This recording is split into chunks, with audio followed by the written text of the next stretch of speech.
भूर्भुवस्वः तत्सवितुर्वरेण्यं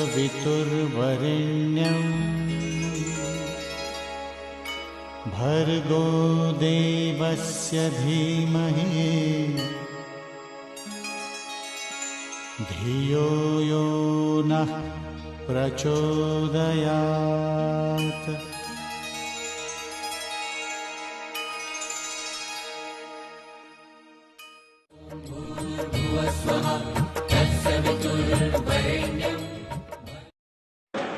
आमर अति निकटतम बंधु जहाँ व्यक्तित्व आम प्रभावित होइछु से होचंती आमर दीवान बाजार शकील अहमद जी आज ज्ञान बल निजर आध्यात्म कौन एवं आध्यात्म क्या कहुए एवं आम कहीं भारत मातार सन्तान समस्ते कौन आज कौ उद्देश्य जाऊे मनुष्य जीवन लक्ष्य कौन वेद एवं कुरान को से एभली भाव में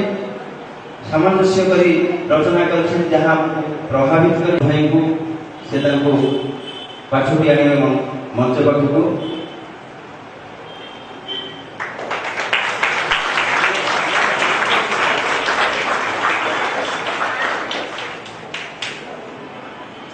आगे जो दुई वरिष्ठ भौणी बसते समस्त को अनुरोध करी जदिव स्वागत हो सारी तथापि आउ थे आमर ये दीप महायज्ञ कार्यक्रम पूर्व आम समस्त को पुष्प अक्षत दे अतिथि मैंने बहु कथन कर कौन विश्राम न नहीं आज पुणी कार्यक्रम लगे आम संबर्धित करूँ आमर सर्वधर्म समन्वय अर्थात सबु धर्मर मूलमंत्र एक जी बार्ता को बांटी आसुंच से महानुभाव जी कटक आज अनेक बही आपण मानते पहुँची पार बही से सागर आनी देखिए कि सुंदर भाव से पर्यालोचना कर प्रत्येक धर्मर विषय वस्तु को से होती से महामान्य शकील अहमद से शकील अहमद को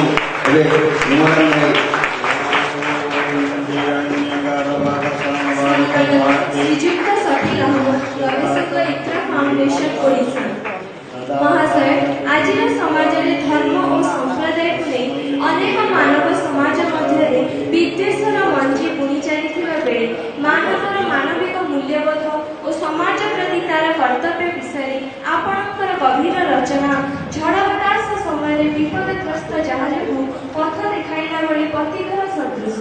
आपणकर रचना समस्त संप्रदायर प्रकृत लक्ष्य को बुझाई मानव को सठिक रास्ता जीवाई उत्साहित करें एवं धर्मर वास्तविक व्याख्या करें समस्त संप्रदाय भितर सद्भावना सृष्टि कर मूल लक्ष्य नहीं आपणकर एभली उद्योग को दिव्य भारत युवक संघ दिया अखिल विश्व गायत्री परिवार कटक अंधकरण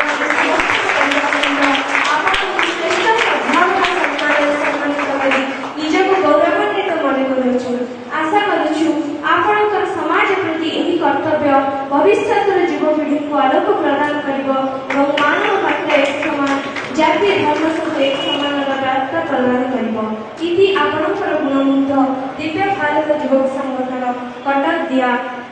अखिल विश्व गायत्री परिवार एसोसिएशन एवं गायत्री परिवार बंधुगण पंचासीन अतिथि वृंद एवं मोर प्रिय भाई भौणी मैंने डिवाइन यूथ एसोसिएशन पक्षर दि जा सद्भावना सम्मान एसोसिएशन समस्त बंधु मान आंतरिक कृतज्ञता ज्ञापन करुँच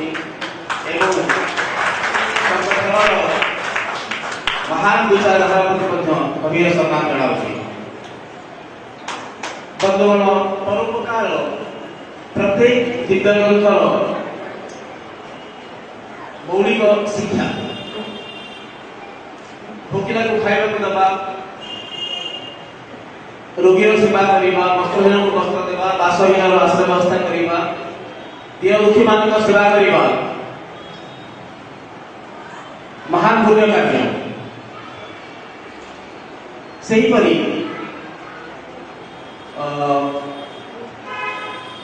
लोक मान मध्य बुझाणा करवा समाज में शांति और सद्भावनार वातावरण सृष्टि करवा एक महान पुण्य कार्य आम देश हूँ बहु धर्म बहु पंथार देश अनेकता एकता यहाँ वैशिष्ट्य जहाँ यूनिटी इन डाइवर्सिटी कहा जाए यही एकतार रही आम शक्ति आम प्रगति एवं आम देशर कल्याण तेणु यही एकता मजबूत कर आवश्यकता रही से सब धर्म तरफ उद्यम हेबा उचित आम सब गोटे परिवार वेद कहे भ्रातर मनुजा सर्वे सबु मनीष भाई भाई जहाँ वसुधैव कुटुंबकम कहू कुरान कहला इन्ना हादिहि उम्मतुकुम उम्मतन वाहिदा तमारे ही मानव समाज गोटिए भ्रातृत्व ए सिंगल ब्रदरहुड जेहेतु सब मनुष्यंकर प्राकृतिक आवश्यकता समान समस्त इंद्रियर कार्यधारा समान तेणु समस्त गोटे श्रृंखला दि जाए जहाँ धर्म कहुए विश्व आसीथिबा सबु दिव्य ग्रंथ एवं सबु ईश्वरदूत गोटे धर्मर प्रचार स्थापना कर प्राय 1,24,000 ईश्वरदूत विभाग बढ़ी से माने समस्ते गोटे दीपर ज्योति थे एवं जड़े ईश्वर प्रतिनिधित्व करते जड़े ईश्वर को विभिन्न नाम विभिन्न भाषा डका जाए जमी आम ऋग्वेद कहला एकादशा विप्रा बहुधा वदंती ईश्वर है कि ज्ञानी मैंने भिन्न भिन्न नाम डाकती यार समर्थन करी कुरान कही कुलिदुल्लाह अवीदुर रहमान अय्यमान तदउ फलहुल अस्माउल हुसना अल्लाह नाम रे डाक बा दयामय नाम रे डाक जेउ नाम रे डाकले भी ताकर भल भल ना अछि अरबी भाषा रे निराकार ब्रह्म को अल्लाह कहा जाए ब्रह्म का परिचय दे वेदांत कही जगो महिमानि भूतानि जायन्ते जेन जानानि जीवन्ति जत प्राणित विसर्ग विसर्ति तद्विति ज्ञासस्व तत् ब्रह्मेति समस्त प्राणी को जे सृष्टि करिसंती समस्त प्राणी जहाँ द्वारा जीवन धारण करथांती से सर जांग सर लीन होंती तुमे माने ताको जानिबा को चेष्टा करो से होचंती ब्रह्म अथर्ववेद कही जो मारयति प्राणयति जस्मान प्राणन्ति भुवनानि स्वाहा जे मृत्यु दियंती प्राण संचार करती और जहाँ कृपा सब जीव जीवित रहती से ईश्वर कुरान में क्या कथा कहला अल्लाहुल्लज़ी खलक़कुम सुम्मा रज़क़कुम सुम्मा युमीतुकुम सुम्मा युहयीकुम अल्लाह से ही जे तुमको सृष्टि करे तुमको आहार देले तुमको मृत्यु देवे पुणी तुमको पुनर्जीवित करिवे केवल भाषार प्रयोग वेदांतर ब्रह्मसूत्र कहला एकम ब्रह्म द्वितीय नास्ति ईश्वर एक एवं अद्वितीय अथर्ववेद कहला न द्वितीयो न तृतीयो चतुर्थः मुच्यते न पंचमो न षष्ठः सप्तमो न मुच्यते न अष्टमो न नवमो दशमो न मुच्यते स एक एव एक हृदय एव ईश्वर 2 3 4 हंती से 5 6 7 हंती से 8 9 10 भी हंती से एक एवं अद्वितीय बाइबल कहला बुक ऑफ मार्क यीशु नीचे कहले the Lord our God is one Lord आम प्रभु आम ईश्वर जणे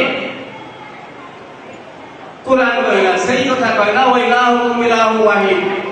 तो मानकर ईश्वर जड़े ईश्वर ईश्वर को अजन ईश्वर अजन मासे जन्म रहित वेदांत रे कहला श्वेता सूत्र उपनिषद अजन ध्रुवं सर्वतत्व विशुद्धं ज्ञानदेवं मुच्यते सर्व पापी जे ब्रह्म को अजन अजन्मा नित्य एवं दोष रहित बा पवित्र जाने सकल पापରୁ ତାକୁ ମୁକ୍ତି ମିଳେ उपनिषद रे हम जे कहला नचास्य कश्चित् जनिता नचाति तांकर ईश्वर को पाप मानंती कि तांकर प्रभु नाहंती समर्थन कला लम यलिद वलम युलद तांको ठारू के जन्म नै नै बा ताको के जन्म नै नै एवं तांकर रूप नै से अरूप अचिन्त्य उपनिषद कहला श्वेतस्य रूपस्य कहला न सन्दृशि तिष्ठति रूपमस्य न चक्षुषा पश्यति ତାଙ୍କ ରୂପ ଆଖିରେ ଦେଖାଯାଇ ପାରେ ନାହିଁ। ମୁଣ୍ଡକ ପୁରୁଷରେ କୁହାଗଲା ଦିବ୍ୟ ହେମନ୍ତ ପୁରୁଷ, ସେ ଅମୂର୍ତ୍ତ ପୁରୁଷ, ସେ ପରମ ସତ୍ତା ଅମୂର୍ତ୍ତ, ତା ଆକାର ରହିତ। ବାଇବେଲ ବୁକ୍ ଅଫ ଜନରେ କୁହାଗଲା no one has ever seen God, ଈଶ୍ୱରକୁ କେହି କେବେ ଦେଖି ନାହିଁ। କୁରାନ କହିଲା ଲା ତୁଦ୍ରିକୁଲ୍ ଆବସାର, ଆଖି ତାକୁ ଦେଖି ପାରେ ନାହିଁ, ଆଖି ତାକୁ ପାଇ ପାରେ ନାହିଁ। କୁରାନ ନିରାକାରବାଦର ପ୍ରଚାର କରିଛି ଏବଂ ନିରାକାରବାଦ ବିଶ୍ୱ ମାନବ ସଭ୍ୟତାର ସର୍ବପ୍ରାଚୀନ ଈଶ୍ୱର ତତ୍ତ୍ୱ। ମହାମାନ୍ୟ ମହମ୍ମଦ କୌଣସି ନୂଆ ଈଶ୍ୱର କଥା କହିନାହାନ୍ତି ବା କୌଣସି ନୂଆ ଧର୍ମର ପ୍ରତିଷ୍ଠା କରିନାହାନ୍ତି ବା ତାଙ୍କର କୌଣସି ଶିକ୍ଷା ପୂର୍ବ ଦ୍ୱିତୀୟ ଶିକ୍ଷା ଠାରୁ ଭିନ୍ନ ନୁହେଁ। କିଛି ଲୋକ କହନ୍ତି ଯେ ଇସଲାମ ଆତଙ୍କବାଦକୁ ପ୍ରମୋଟ କରେ, ଅତ୍ୟାଚାର ଶିକ୍ଷା ଦିଏ। ଆତଙ୍କବାଦର କୌଣସି ଧର୍ମ ସହିତ ସମ୍ପର୍କ ନାହିଁ। ଧର୍ମର ଲକ୍ଷ୍ୟ ହେଉଛି ମାନବ କଲ୍ୟାଣ, ଧର୍ମର ଲକ୍ଷ୍ୟ ହେଉଛି ମାନବ କଲ୍ୟାଣ। ସେଥିରେ ମାନବତା ବିରୋଧୀ ଶିକ୍ଷା ରହିବା ସମ୍ଭବ ନୁହେଁ। ଇସଲାମରେ ଏଭଳି ଗୋଟିଏ ହେଲେ ଶିକ୍ଷା ନାହିଁ ଯାହାକି ସମାଜ ପ୍ରତି ଅନିଷ୍ଟକର, ସମାଜର ଧନ ଜୀବନ, ମାନ ସମ୍ମାନ ଓ ଚରିତ୍ର ଆଦିକୁ ହାନି ପହଞ୍ଚାଉଥିବା ପ୍ରତ୍ୟେକ ଆଚରଣକୁ ଇସଲାମ ନିଷିଦ୍ଧ କରିଛି। ମାନବ ଜୀବନର ମୂଲ୍ୟ କେତେ ତାହା ବର୍ଣ୍ଣନା କରି କୁରାନ କହିଲା ମାନ କତଲ ନଫସନ ବିଗୈରି ନଫସିନ ଔ ଫସାଦିନ ଫିଲ୍ ଆର୍ଦି ଫକାନ୍ନାମା କତଲ الناس ଜମିଆ। ଯେଭଳି ଜଣେ ବ୍ୟକ୍ତିକୁ ହତ୍ୟା କଲା, ଯେ ନରହତ୍ୟା କରିନାହିଁ ବା ସମାଜରେ ବିଶୃଙ୍ଖଳା ସୃଷ୍ଟି କରିନାହିଁ, ସେ ସମଗ୍ର ମାନବ ଜାତିକୁ ହତ୍ୟା କରିଦେଲା।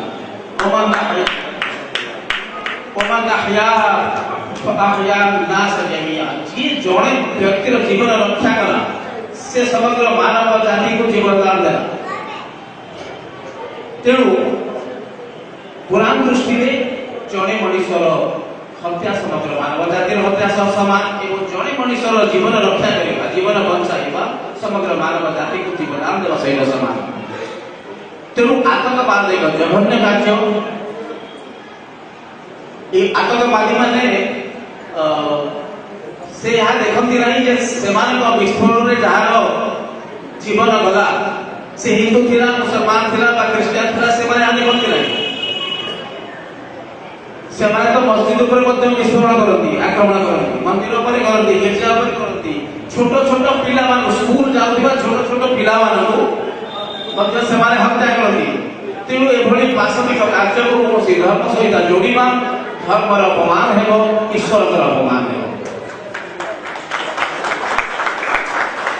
ବନ୍ଧୁଗଣ, ଆମେ ପରସ୍ପରକୁ ଜାଣିଲେ ଆମ ମନରୁ ଅନେକ ସନ୍ଦେହ ଦୂର ହେବ ଏବଂ ଆମର ସମ୍ପର୍କ ଆହୁରି ମଜବୁତ ହେବ। ଧର୍ମ ବିଷୟରେ ଆମେ ସମସ୍ତେ ସ୍ୱାଧୀନ। ଆମେ ନିଜ ନିଜର ଧର୍ମ ଭଲ ଭାବରେ ପାଳନ କରି ମଧ୍ୟ ସମାଜରେ ମିଳିମିଶି ଶାନ୍ତିରେ ରହିପାରିବା ଏବଂ ସମାଜର ବହୁତ ଉପକାର କରିପାରିବା। ମୁଁ ଗୋଟିଏ ମୋର ବହି ଜାଣିଛି, ଆପଣମାନଙ୍କୁ ଉପହାର ଦେବି। Thank you very much. भूर्भुवस्वः तत्सवितुर्वरेण्यं भर्गो देवस्य धीमहि धियो यो नः प्रचोदयात्। भूर्भुवस्वः तत्सवितुर्वरेण्यं भर्गो देवस्य धीमहि धियो यो नः प्रचोदयात्।